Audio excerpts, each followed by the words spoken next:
उलमाए किराम इस माइक के ऊपर बेहतरीन से बेहतरीन अंदाज में इल्म के फजाइल बताएंगे, कुरान फजाइल बताएंगे।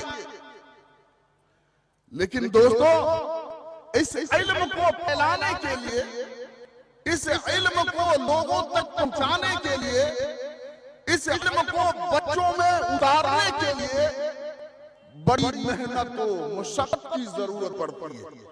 ये सारे के बस की बात नहीं है।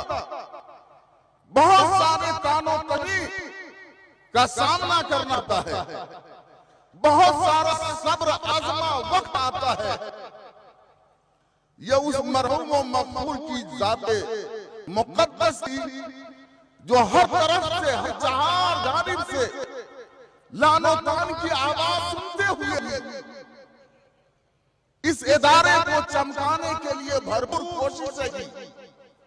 और मैंने उसकी मौजूदगी में अपना कीमती वक्त इस कदर इस इल्म के फरोग के लिए मैंने दिया कि सुबह से लेकर शाम तक और शाम से लेकर 10 बजे रात तक आज जो आपके सामने इस मोहल्ले के, इस बस्ती के जो उलमा, जो फजला, जो वाद, जो शोरा नजर आ रहे हैं, इसको चमकाने में, इसको कुरान चढ़ाने में, इसकी तालीम और तरबियत के लिए मैंने अपने पर सोना बहुत कम, जागना बहुत ज्यादा। यह हमारा अल्लाह मुस्तफा साहब है, चेहरा आपका उनसे मिलता जुलता है माशाअल्लाह।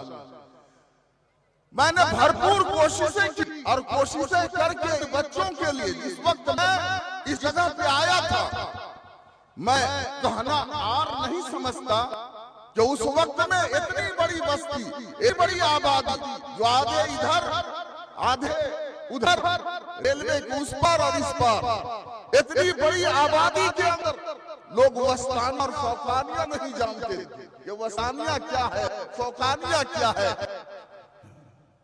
एक आध दो आलिम थे यहाँ, लेकिन उनकी खिदमतें यहाँ के लिए नहीं, और के लिए थी। और यहाँ का माहौल इतना बिगड़ा हुआ था, इतना मुंतशिर था, एक इमाम को रहने के लिए जगह नहीं थी। कभी इसके द्वारे पर, कभी उसके द्वारे पर, कभी इसके यहाँ, कभी उसके यहाँ रह करके वो नमाज मस्जिद में पढ़ाया करते थे। और यही नहीं, बल्कि ये कहते हुए भी मैं शर्म महसूस नहीं करता क्या जो उसका ये बोलबाला देख रहे हैं, आज जो सुन्नियों के नाम पर बड़े बड़े इजलास में आप आए हुए हैं और ये पूरी बस्ती नाराए रिसालत से गूंज रही है। मैं जिस वक्त आया था, इस गांव की बड़ी मस्जिद, जो सबसे जामा मस्जिद भी कह लीजिए या पूरे बस्ती के अंदर एक मस्जिद कह लीजिए, उस मस्जिद पर काबिज सुन्नियों की कब्जियत नहीं थी, सुन्नियों के हाथ में नहीं थी। और जो भी यहाँ आलिम आते थे, कुछ न कुछ कोताही इस बिना पर नमाज में होती थी कि उनके रहने कोई मखसूस जगह नहीं थी। कभी वो इसके द्वार, कभी उसके द्वार, दूरी के बिना फजर में नहीं पहुंच पाते, जिसके वजह से उनको लतान इतना किया जाता कि वो शर्मसार होकर चले जाते।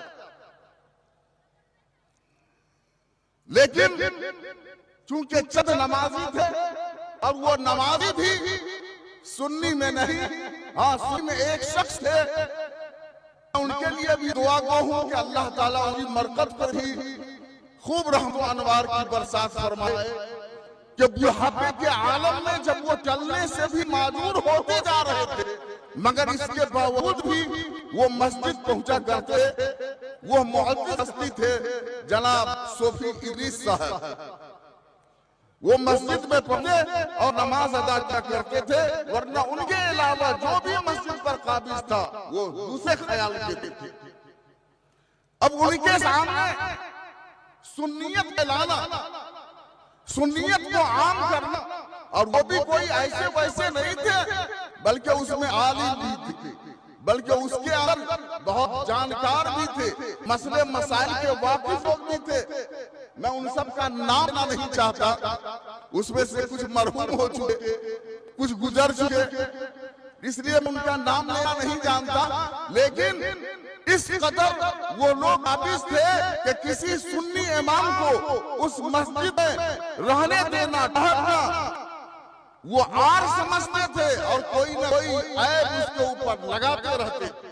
मैंने इसके लिए कोशिश किया।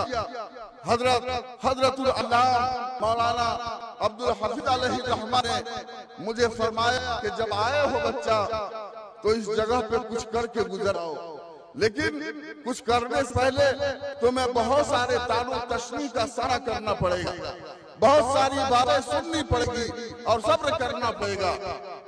आज मैं खुश हूं और बहुत बड़ा अफसोस और सदमा भी है कि मैंने जो तालीम का परचम उठाया और उसके ऊपर जब मेहनत की तो उस मेहनत जब रंग लाने का वक्त आया तो यहाँ के जवानों में जो आज जवान हो चुके हैं वो बच्चे थे, उन बच्चों के अंदर बेदारी पैदा हुई, उन बच्चों के माँ बाप के अंदर जो तालीम के तरफ रगबत पैदा हुई, वो रगबत पैदा करने वाला एक बहुत ही नौहाल बच्चा था, एक बहुत ही ज़हीन बच्चा था, जिसकी जहानत को मैं आज भी दाद देता हूं। लेकिन अल्लाह हर इंसान को हर खूबी से नहीं नवाजता है। वो एक छोटा बच्चा जिसकी जहानत इस कदर थी कि मैं 1 घंटा अगर तकरीर करता और फिर उससे मैं कहता कि तुम इस तरह से बोलो तो वो इसी अंदाज में 1 घंटा बोल लेता था।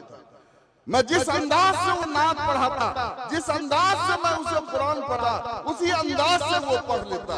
लेकिन अफसोस कि वो इस राह से भटक गया। मेरे जाने के बाद मुकम्मल हाफिज कुरान होकर वो इस रास्ते से भटक गया। इसका सदमा है, जिसका अफसोस है। और इसके अलावा और दीगर बच्चे जो मुफ्तियान किराम देख रहे हैं, जो उलमाए किराम देख रहे हैं, जो वाज़े किराम